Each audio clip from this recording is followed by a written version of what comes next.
cardboard box on a frozen road in the middle of nowhere. Inside, a child. No clothes, no name, no one looking for him. Just a little boy, beaten, abandoned, left like he never existed at all. Police stood over him in silence. They checked every missing persons report. They waited for a parent to call. They waited for anyone to call. Nobody did. And that's what made this case unlike anything investigators had ever seen. Not just who killed him, but who even knew he was alive. The answer stayed buried for over 60 years, until science did something no detective ever could. This is the story of the boy in the box. Part 2.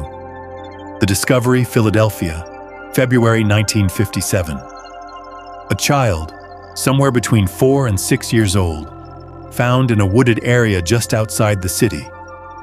His hair had been freshly cut. His body showed signs of severe, repeated abuse. Investigators photographed everything, documented everything. And then they did what you'd expect. They waited for someone to recognize him. Surely a child this young had a mother, a father, someone.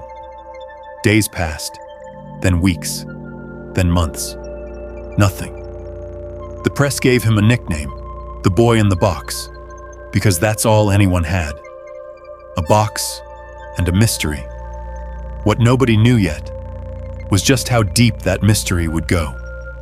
Part 3. The silence that didn't make sense. Here's what should have happened. Someone calls in a tip. A neighbor notices a child is gone. A relative puts 2 and 2 together. That's how it's supposed to work. That's not what happened. Police distributed thousands of flyers. They combed through school records, hospital files, orphanage logs. They chased tip after tip after tip. And every single time, nothing. No grandmother, no uncle, no family friend, no one. How does an entire child disappear from the memory of everyone around him? That question would haunt this case for decades. Because somewhere in Philadelphia, a secret was being kept, and whoever was keeping it was very, very good at it.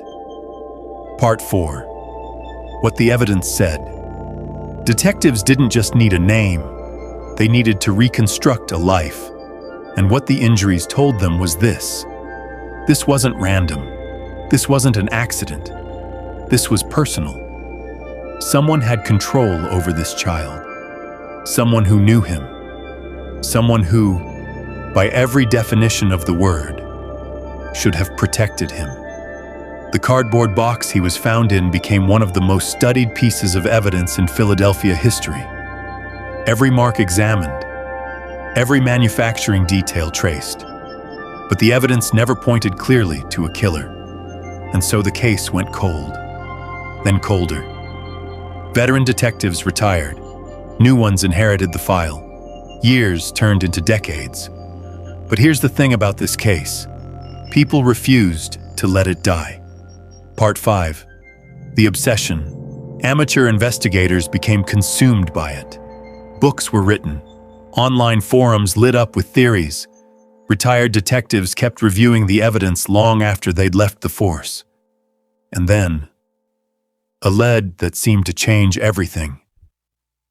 A woman came forward claiming her abusive mother had purchased a young boy, and eventually killed him.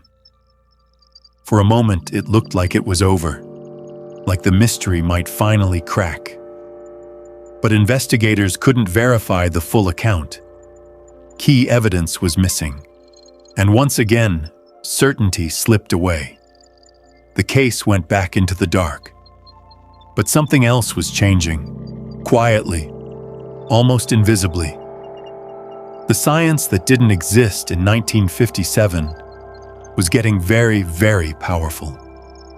Part 6, the breakthrough DNA. That's where the answer had been hiding all along. The child's remains had been carefully preserved, and locked inside them, a biological record, waiting patiently for technology to catch up. Scientists extracted genetic material. Experts began building family trees, branch by branch, relative by relative, generation by generation. It took years, not days, years. Some leads collapsed entirely. Others opened new doors. And then, a name. After 65 years, the boy finally had a name: Joseph Augustus Zarelli. The nation stopped. Because for 6 decades, this child had been known only by a heartbreaking nickname. And now, he was someone. But the name didn't solve everything. In fact, it raised a question that cut even deeper. If Joseph had family, why had nobody ever reported him missing? Part 7. The unanswered question. When investigators announced Joseph's identity in 2022, most people expected arrests to follow. They didn't.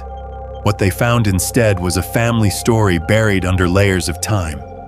Some relatives already gone, others with no knowledge of what had happened. Records existed. Biological connections were confirmed. But the passage of time had done its damage. Witnesses, gone. Memories, faded. Physical evidence, largely lost. Joseph finally had his name back. His killer did not. The first question, answered. The second, painfully open. Part 8. What this case really tells us. Here's what keeps investigators up at night. And honestly, what should keep all of us thinking. The most disturbing part of this case isn't the violence. It's the silence. For decades, Joseph existed in a gap between memory and secrecy. Experts who study family trauma will tell you, dysfunctional systems can conceal painful truths for years, sometimes generations. Stories get rewritten, chapters get buried, whole people get erased. And the longer a secret survives, the harder it becomes to find the truth. In Joseph's case, no confession broke the silence. No witness came forward. No forgotten document appeared. A child's DNA did, still speaking. Decades after everyone else had gone quiet. Part 9. The ending. Today, you can visit Joseph Augustus Zarelli's grave. You can read the name that was stolen from him for most of his life. No longer the boy in the box, no longer unknown, just Joseph, a little boy who deserved a childhood, who deserved protection, who deserved to be remembered. Part of this mystery has finally been solved. His identity, known, his existence, acknowledged, his story, finally being told. But one question remains. Who ended Joseph's life? And maybe the deeper question, the one that lingers long after this video ends, how many secrets can a family keep before the truth finds its own way to the surface?